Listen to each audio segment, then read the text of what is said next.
What is up, YouTube? Today we're going to be doing a Shiv guide, teaching you guys all about how to play Shiv in Deadlock. First, we're going to break down Shiv abilities and how they work, kind of explain when to use them and how to use them. Then I want to give you guys some general tips and tricks for Shiv and kind of like what his role is in any given Deadlock game. And then we're going to go over Shiv movement because Shiv actually has some of the most unique movement in all of Deadlock. So by the end of this video, you'll be able to take these things that I teach you and put them in your own games right away. And then lastly, we're going to talk about my current Shiv build, but also just kind of like the idea behind a good Shiv build because, you know, they may change up some abilities here and there or change up the items. So you kind of want to have like the fundamentals of what makes a good Shiv build. So we're going to go over that as well. I could also make this into a two-part guide video like I did with my last silver guide where I go through a Shiv game and do a play-by-play and explain the entire thought process of a Shiv game. So if you guys would want that, then get this video to 300 likes and I'll drop that right away. Anyway, let's get into it. All right, let's break down Shiv's kit. So Shiv has a shotgun that fires out pellets. So the further away you are, the more the spread is going to be. So less likely the pellets are going to hit, and just the fall-off damage, the less damage you're going to be doing. He also has an alt-fire or a right-click that fires out a burst of those pellets or a burst of shells. It's going to fire out 3 of those shells. It's going to be a lot more pellets, which is a lot more damage as long as it's connecting. You know, just good damage, good burst damage. And once it gets down to 1, something to note is that it's still going to do the same amount of damage. Even though it's only 1 shell, it's still technically going to be 3 shells. So it's going to be the exact same amount of damage,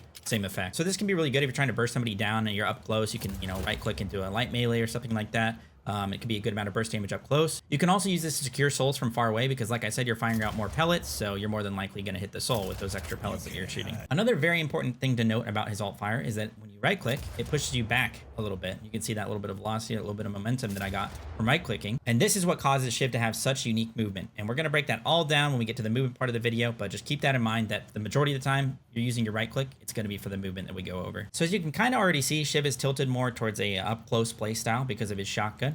So let's get into Shiv's abilities. So something very important to note about Shiv is that he actually kind of has a passive. It's tied to his ultimate, but it's going to affect all of his abilities, and it's called Rage. So once you have your ult leveled, you can start building up Rage, and the way you build up Rage is by doing damage to enemy heroes, not by doing damage to enemy minions or guardians or anything like that. It has to be enemy heroes. It's also not by taking damage. The only way to build your Rage is by doing damage to enemy heroes. But this can be done with your gun, with light melees, can be done with abilities or even active items. All of these contribute to building up your Rage. Now, it's very important to build up your Rage because, like I said before, it affects all of your abilities, but it also just makes you do more damage. It's a percentage increase in all of your damage, no matter what it is. So let's go ahead and start talking about those abilities and what they do and what the extra effect of having full Rage is. So Shiv 1 is Serrated Knife. You just throw out a knife, stops on the first enemy hit. And this is pretty high velocity. It drops down a little bit, but you can definitely cross-map people with this very easily. You just stick it in them, and then it does a dot on them and spirit damage over time. As you can see, it's ticking up. Very important part of this ability is that it can actually stack. The damage can stack, and it also refresh the duration. So as you can see, I'm doing 11 per tick, but if I throw another knife, now it's doing 22 per tick. If I throw another knife, refresh the duration again, now it's doing 33, and, you know, it can just keep going. So you really want to be throwing a lot of knives into the same person. This is also Shiv's only long-range attack, so it's very good for building up Rage before you get into a fight. You know, throwing a bunch of knives, especially into like an enemy tank who has a big hitbox. Just throw a few knives in them. It's going to really help build up your Rage so that you can start off the fight strong. Another tip that I have is that if you're ever at full Rage, but you're not really fighting, or you feel like you're about to lose your Rage, because it does go away after a little bit of not fighting. You can kind of just like throw a knife into an enemy hero and like walk away, and because it's going to be on them for a little bit, that entire time you're just going to have it ticking. You're going to be keeping your Rage going because you're technically hitting a hero. So Shiv 2 is Slice and Dice, which is just a line dash that goes through multiple targets, so it doesn't stop on the first enemy hero or enemy minion, anything like that. So it can hit multiple targets. Every target that it hits is actually going to lower their spirit resist as well, and this does stack, which is very important because when you're max Rage on Shiv, your dash is actually going to hit twice. It's going to do an echo. After a split second, it's going to dash again in the exact same spot. And like I said, it's going to stack up that spirit resist reduction, and it's going to hit twice. It's going to do a lot of damage. The hitbox on Slice and Dice is pretty forgiving. So like if I dash to the left here, it's not really like technically on them, but it's still going to hit them. Now when Shiv 2 is maxed, the cooldown of this ability is actually going to be reduced for every enemy hero that you pass through with it. So it's usually a 10-second cooldown, but it's already back up because I'm max Rage, so it's hitting twice. That's also going to proc the cooldown reduction. I'm hitting 2 targets. It's giving me 2 seconds off each time, so that's 2 times 4. That's 8 seconds. So we're getting 8 seconds off of it since we're passing through twice here. The Shiv can really dash around like crazy in a team fight if you're hitting multiple targets just because of that reduction and just the likelihood because of the hitbox being so big that you actually will hit a lot of these dashes. Another tip I have is that you can actually dash in any direction as long as you jump before you click the dash. So usually, like if you're new to the game, you look up and you try and dash, you're just going to go straight on the ground. But if you just do a quick jump, you can go in that direction. So say I want to get up here, I can jump and dash over there. If I want to go up to the top of this building, I can jump and dash up there. Next up, we have Shiv 3 or Bloodletting, which is the real reason that Shiv is a very good like close quarter frontline character. because this is actually a damage deferral mechanic that in any MOBA or any hero shooter that I've ever seen this mechanic, it's always been OP, and Deadlock, it's no exception. So what this ability does passively is it takes a percentage of any damage that SHIV would have taken and actually defers it to be taken over time. So let's say you're going to take 1,000 damage from some sort of burst ability. Because of bloodletting, at base rank, it actually defers 25% of the incoming damage. So 1,000 damage, it's going to turn into 750 damage, and that 250 extra damage that was deferred is going to be taken over the next 6 seconds. It can seem really complicated, and there's like a lot of math involved and that kind of thing, but the good part about this ability is you really don't have to think about it. It's just something that's going to be passively very good for SHIV because it makes him really tanky and makes it really hard for him to get bursted down. Now, this ability does have an active as well that basically just clears some of the deferred damage. So of that 250 damage that we deferred before, we could click R3 and it's actually going to clear 40% of it. And people ask me all the time, when should I be clicking my SHIV 3 to defer the best amount of damage? But really, guys, it's not something you should be thinking about that hard, especially in any given game. Just kind of click it whenever you take some burst damage. You know, maybe you're in the middle of the fight and you just got hit by like a couple abilities from the enemy team. Just click your 3, heal a bit of it up. Even while the active is on cooldown, you're still going to get that passive damage deferral. So that's the bulk and the really good part of this ability. So you definitely don't want to waste it when you barely take any damage. You don't just want to click it just to heal like maybe like 10 or 15, you know. But it'll become pretty obvious if you take like a huge amount of burst damage. Go ahead and click it. And of course, because every ability gets something extra when we're at full rage, with this ability, we're actually going to be able to defer more damage. So we're just going to become even tankier and harder to burst down. And lastly, we have SHIV Ultimate, which until recently was a point and click ability, but now you can actually control it and you have to aim it. You can actually like turn with it as well. So if you hit an enemy hero with it, it does a good amount of burst damage, as you can see. If they're low enough HP, just let me get them low real quick, they'll start glowing red, which means they're in execute range. So now your ultimate can execute. At max rank, this is going to allow you to use the ultimate again for 20 seconds. So they're in execute range. Resets the cooldown, and now, as you can see here, I have 20 seconds before I can use it again. We're able to get him into execute range. I can execute him as well. And you can chain execute people with this. The tip I have for this is don't be afraid to just use this to get away. It goes pretty far, and you get some high ground with it as well. And it's not what it used to be. It used to be such a strong ability, like probably one of the most OP. But now that you actually have to aim it and can be blocked and all this stuff, you know, don't be afraid to use it for distance, because a lot of the damage you're going to be doing and a lot of kills are going to be coming from your knife, your dash, your gun, your melees, that kind of stuff. So you can kind of use this as like your get out of jail free card after you've blew your load.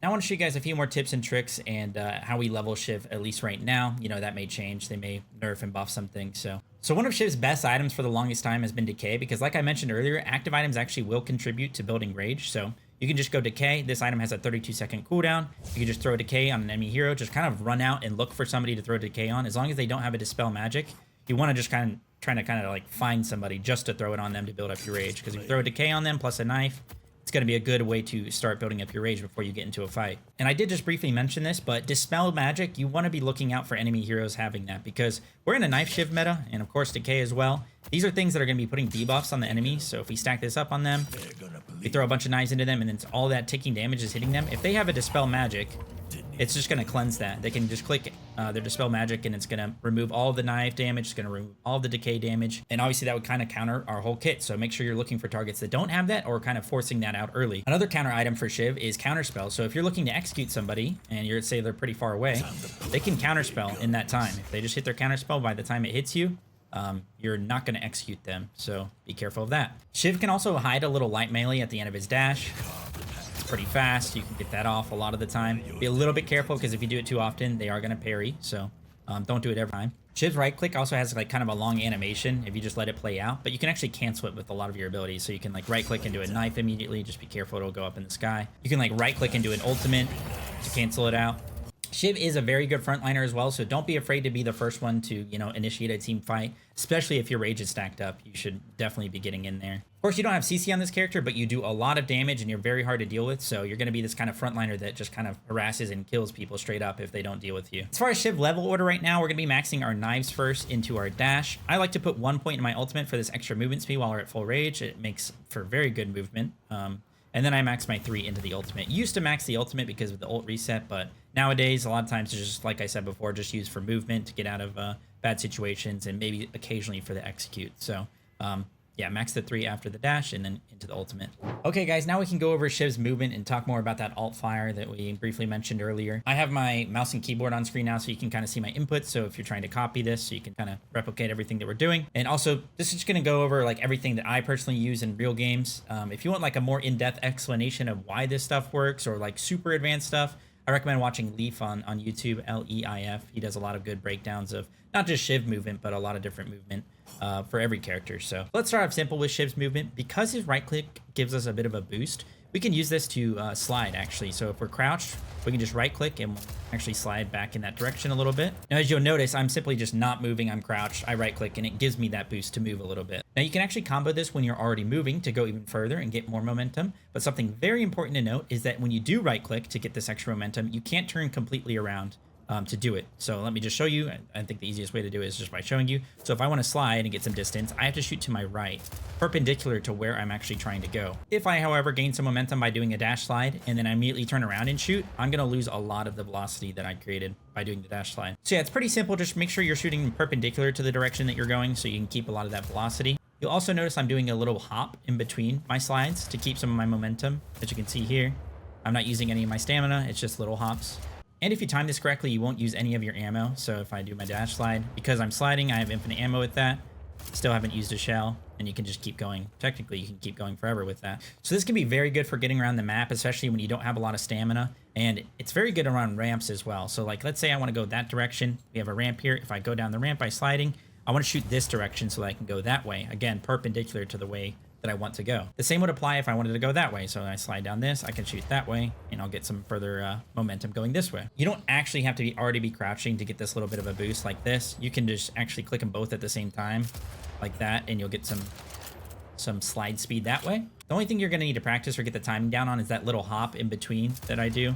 As you can see here, that might be a little bit hard at first, but the more you do that, it's going to become second nature, and you know, you won't be able to mess it up eventually. You can also use the right click off bounce pads and stuff to gain some extra velocity. So we go off the bounce pad, go this way, right click to make it to blue lane, keep the momentum for, you know, majority of the time there. Now on Shiv, you can also right click looking down to get a little bit of extra height. So, you know, normally on any character, you would just jump up. You can't quite reach to get the mantle to climb up to that buff. But if you do the exact same thing and just add a right click on it, you can actually climb up all the way.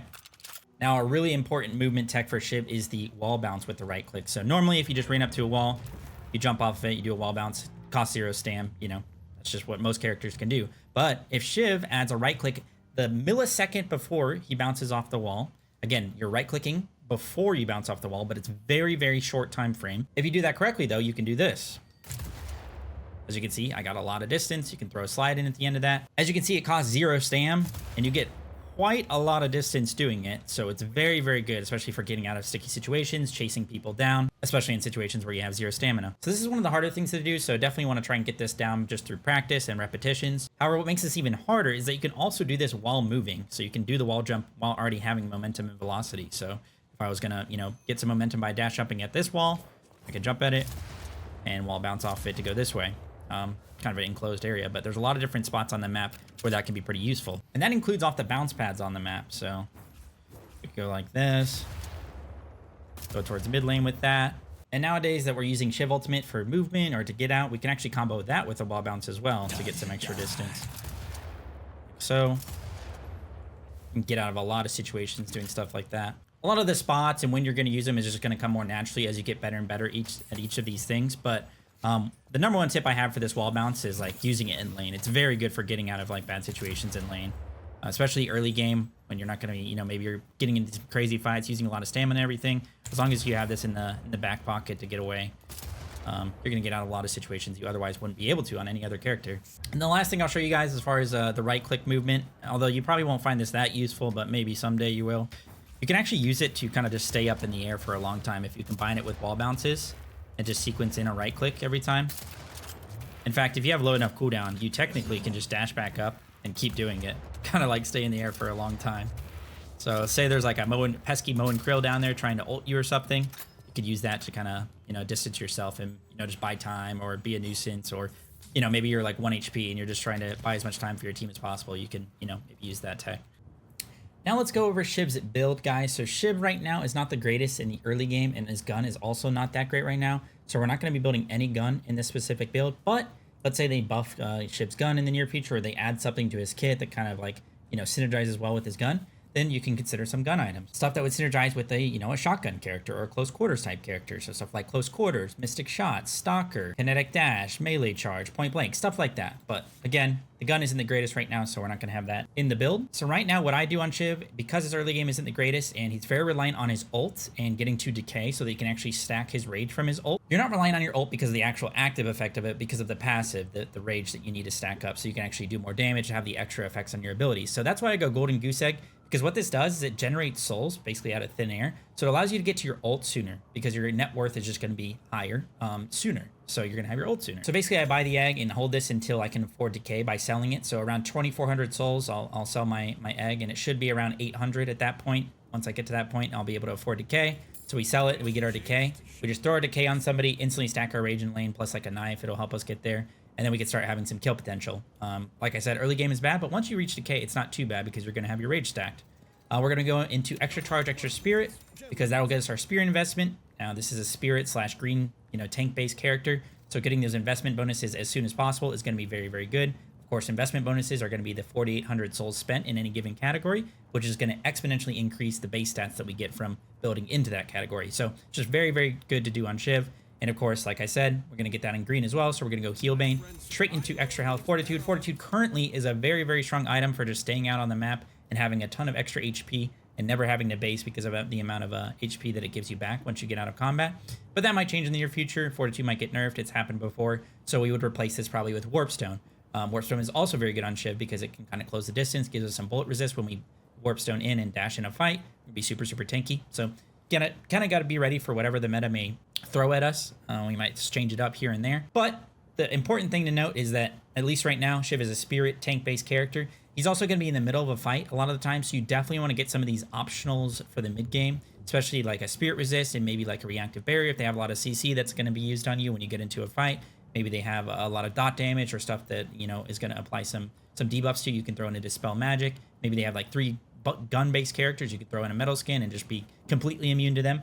Just keep that in mind that you do want to pepper in some of these green items so that you can be super tanky while you're in the middle of a fight. Then we go into Rapid Recharge because we're a knife-based build right now, so Rapid Recharge, of course, our knife is a charge-based ability, so we can get a ton of knives and throw those out like crazy, keep our rage stacked or even stack it up to begin with, combined with our decay. And then we want a bit of sustain that's not just Heal Bane or Fortitude out of combat. We want to get a Spirit Lifesteal because that's going to turn an Infuser when we kind of transition more into a dash build. Infuser is really good for that. We can pop our Infuser, get a bunch of dashes off in the middle of a fight, and heal like crazy. So Spirit Lifesteal will go towards that. Improve Spirit so we can just do more damage. Superior Duration, I think, is a very good Shiv item. Some people don't like it on him. I personally think it's good. It applies to the knife duration, so it's going to last longer in them. This actually applies to bloodletting as well, so the deferred damage is going to take longer to actually be done to you if you have superior duration. It's going to make your decay last longer. It's going to make your rage last longer. Just good for everything. So I really like superior duration. And then we round out the build. Like I said, we transition more into a dash build late game because a lot of people are going to be buying Dispel Magic and stuff to counter our knife. So we go Witch Mail so that we can get more cooldowns off.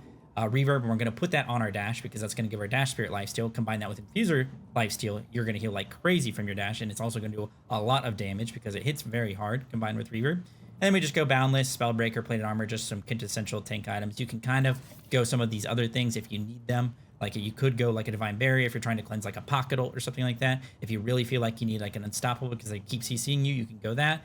Colossus is kind of like a nice check call, especially if melee Shiv ever becomes meta. Colossus is also a nice late game item on him because it increases our melee damage. So that's kind of the idea, but for the most part, you should be good with this every game. Again, this is a knife-based build early to mid-game, transition more into like a tank dash build in the late game. Make sure you're throwing your decay on somebody that will actually stay on so that you can stack your rage. No matter what the meta is, a lot of green items on Shiv is always going to be good just because he's going to be in the middle of a fight. He's a very close range character. So let's say the meta changes a bit and we might not go all these same items. You're still going to go a lot of green and have a lot of these similar green items in that build. So maybe you're watching this like months from now and they buffed Shiv's gun like crazy and you're going gun in his build. You know, for the most part, you're just going to replace some of these spirit items with some of these more like gun heavy items like a point blank or maybe like kinetic dash, stuff like that. So I feel like you got the foundation for kind of what makes a good Shiv build and kind of what caters to his play style. So maybe if things change, you can kind of create your own build and you don't have to follow this. Anyway, that is it, guys. I hope you guys enjoyed. Like I said, I could do a 2-part guide with a play-by-play full explanation of how to play Shiv in any given game. But yeah, so let me know if you want to see that. That's basically it. I hope you guys enjoyed and learned a thing or two. Stay safe and healthy as always. I'll see you guys in the next one. Peace out.